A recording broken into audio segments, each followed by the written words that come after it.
Hola, buenos días. Mi nombre es Cintia Palacios, soy argentina, vivo en la Ciudad de México hace 5 años. Soy abogada, pero trabajo en recursos humanos. Hace más de 13 años trabajo en temas de Global Mobility, al principio en el gobierno de Argentina, posteriormente en Advisory, en empresas multinacionales y bueno, por último en empresas multinacionales también, como Nissan y ahora Microsoft. En cuanto a cantidad de empleados extranjeros que tenemos trabajando en la región de Latinoamérica, tenemos más o menos 200 empleados.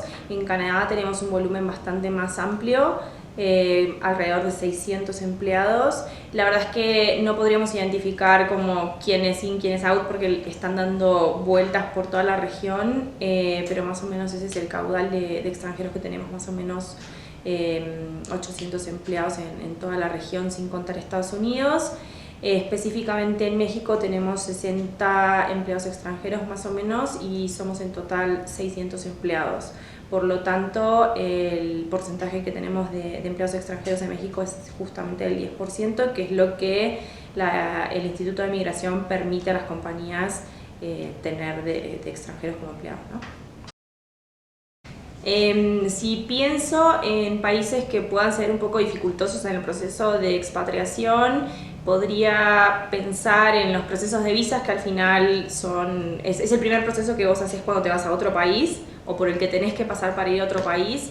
Y la verdad es que se me vienen muchos a la cabeza. Por ejemplo, México hoy por hoy es un país bastante difícil por la situación de gobierno que existe en el país. La verdad es que los procesos están tardando demasiado, no hay visibilidad de cuánto puede tardar una visa, un proceso, no sabes cuándo vas a empezar a trabajar, eso vuelve bastante dificultoso la situación. Después, por otro lado, quizás la otra cara de la moneda podría ser Costa Rica. Costa Rica también tiene un proceso de visa bastante largo, no porque tengan un conflicto gubernamental como el nuestro, sino porque es un país que se abrió a las empresas como dando beneficios tributarios y demás, entonces la verdad es que se superpobló de empresas que llevaron sus propios extranjeros a trabajar a Costa Rica y la entidad de gobierno colapsó. O sea, quizás por algo bueno, pero también hoy por hoy Costa Rica está tardando como 8 meses en expedir una visa, entonces eso también vuelve bastante difícil a las compañías que necesitan lograr objetivos o empezar negocios ya, ¿no? Después otros países bastante complicados podrían ser Brasil. Brasil es un país súper burocrático que tarda muchos meses en resolver si podés ir o no podés ir. Se han dado casos de rechazos, no es un país tan fácil.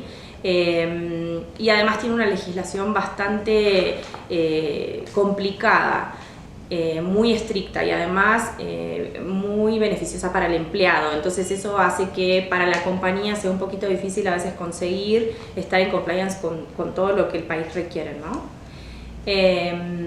Y quizás Argentina, bueno, Argentina no se queda atrás tampoco, como que tiene algunas lagunas en su normativa migratoria. Por ejemplo, me acuerdo de una amiga mexicana que estudió la maestría conmigo en Buenos Aires. Ella bueno, terminó la maestría y se volvió a México, sin embargo nunca se pudo titular porque no tenía su DNI, o sea, como lo que te permite poder acceder al título universitario, ¿no? Y ahí era como un círculo vicioso en el que ella no podía salir porque la universidad no le podía extender una constancia de alumno regular porque ya no lo era, había terminado sus estudios, y Migración le estaba diciendo que necesitaba esa constancia para poder entregarle la visa y ella no podía tener su título sin la visa. Entonces eso fue un círculo vicioso. La realidad es que ella nunca obtuvo su título, entonces creo que Argentina podría ser también un ejemplo de un país bastante complicado en algunas situaciones, ¿no?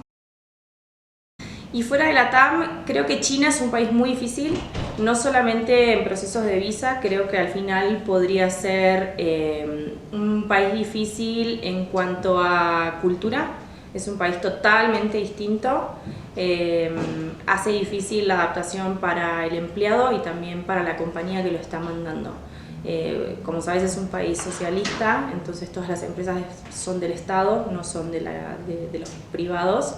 Entonces creo que China es un país muy difícil para ir a trabajar. Bueno, España es dificilísimo, la verdad. Es un país bastante difícil y bastante estricto.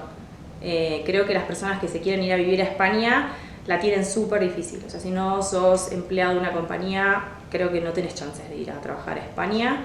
Esa es mi experiencia con Europa. Después los demás países, normal. O sea, ni mucho ni poco en dificultad, normal.